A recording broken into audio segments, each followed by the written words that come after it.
श्री सरस्वती नमः, श्री कृष्णाय नमः। आज हम चर्चा करेंगे कि अनुष्ठान फलीभूत क्यों नहीं होते हैं।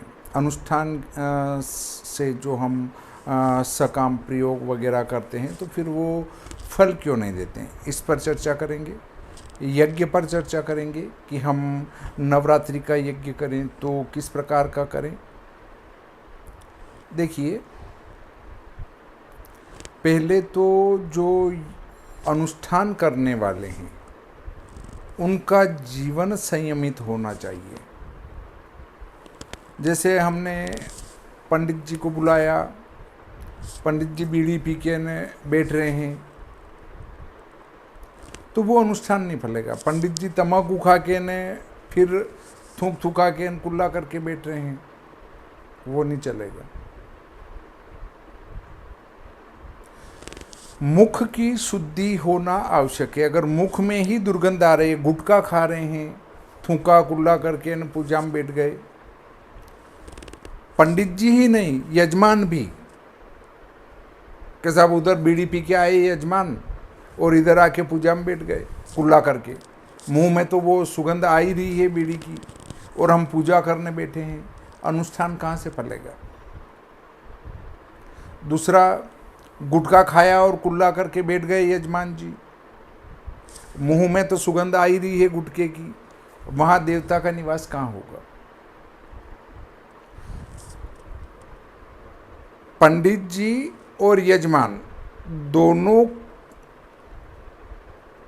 के मुख की शुद्धि होना बहुत ही आवश्यक है, अन्यथा आप कितने ही अनुष्ठान करा लें कोई फल मिलने वाला नहीं है। अनुष्ठान करने वाले को अनुष्ठान का ज्ञान होना चाहिए। उस प्रकार के अनुष्ठान कई कर चुके हों तो वो उनको सिद्ध हो जाते हैं, फिर जब वो अनुष्ठान करने बैठते हैं तो उसके फल की प्राप्ति होती है। तो बीड़ी, सिगरेट, तम्बाकू, गांजा, भांग, गुटखा, ये सब खाने पीने वाले पंडित जी न हों। यजमान जी भी अगर खाते पीते हैं हो तो उनने अनुष्ठान प्रारंभ से पहले ही उसको छोड़ दिया हो,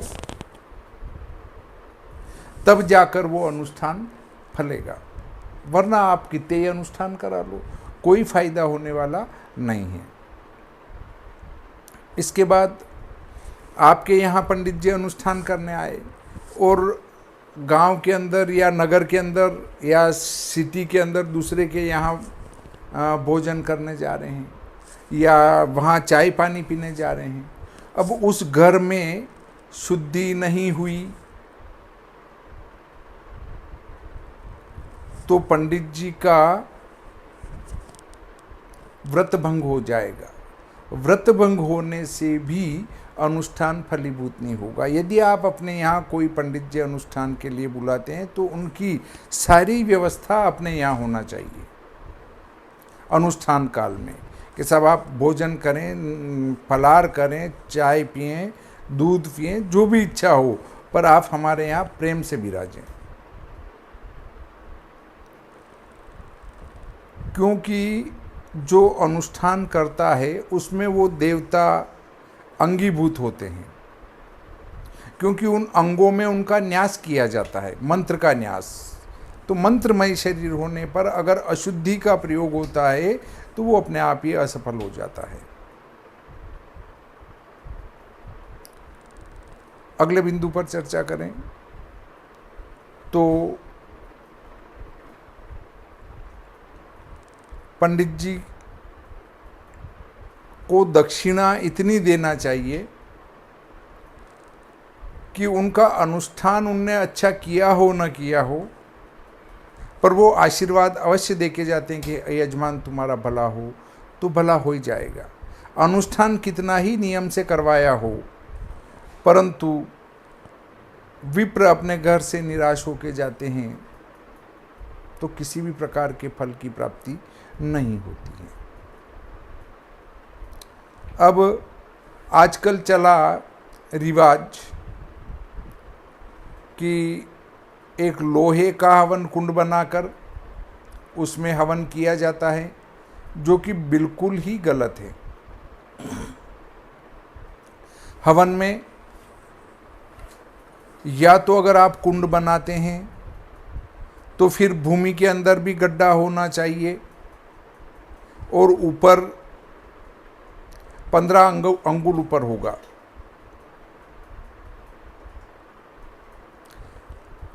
अन्यथा आप भूमि के ऊपर वो एक अपने पटले की तरह से या बाजोट की तरह से ऊपर रखा हवन कुंड, उसमें हवन किया तो वो आपको फलीभूत नहीं होगा।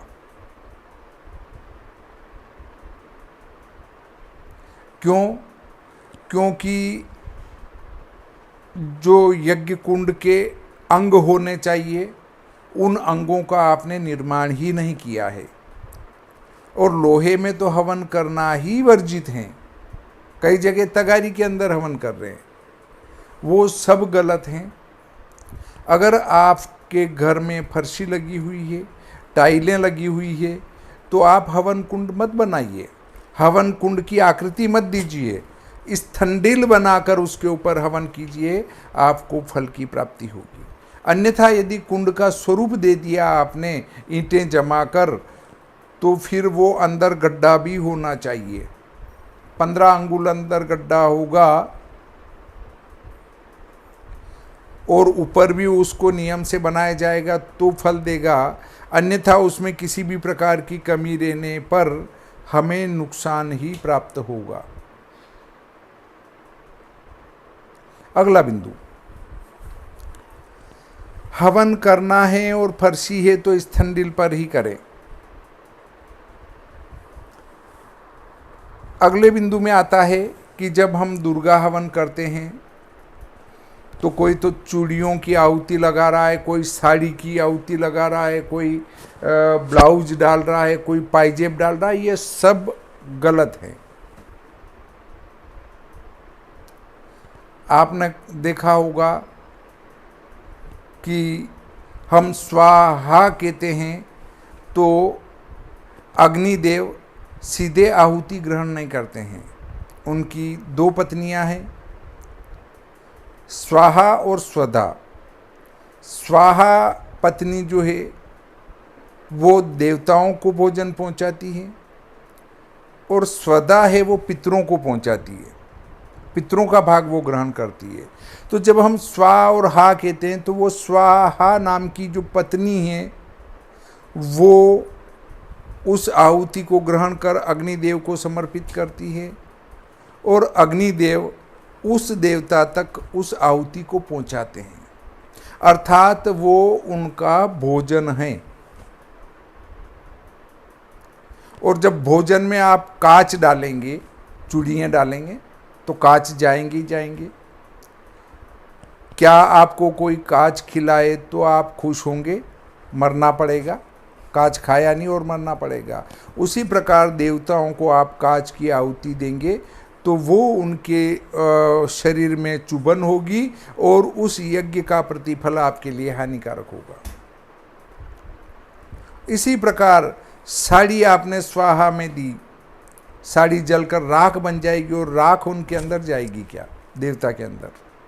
आप कहेंगे कि आहुति देते हैं वो भी तो राख ही बनती है।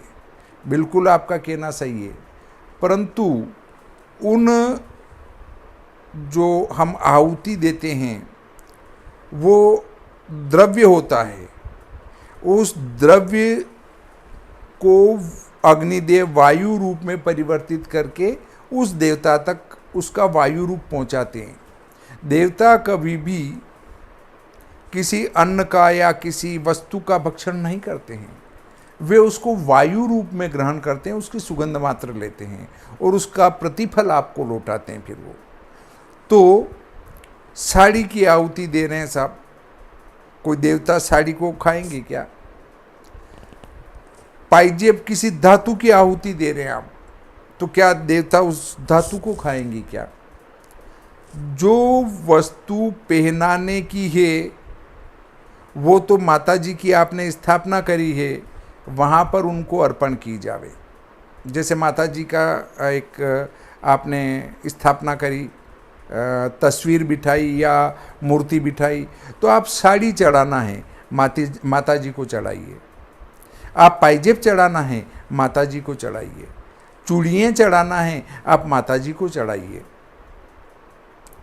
बिंदी चढ़ाना है माता जी को चढ़ाइए। हवन में तो हवनीय द्रव्य ही जाना चाहिए। ये कांच और धातु और साड़ी और ये ब्लाउज और पेटीकोट और या पुरुष के पहनने के वस्त्र, इनकी आहुति नहीं लगती है। इस बात का पूरा पूरा ध्यान रखें। कई यज्ञों में मैंने देखा है जहाँ पायजेब की आहुति लग रही। अरे भाइयों, आहुति का अर्थ है वो उनका भोजन है, और भोजन में क्या पायजेब खिला रहे हो क्या, या कांच की चूड़ियाँ खिला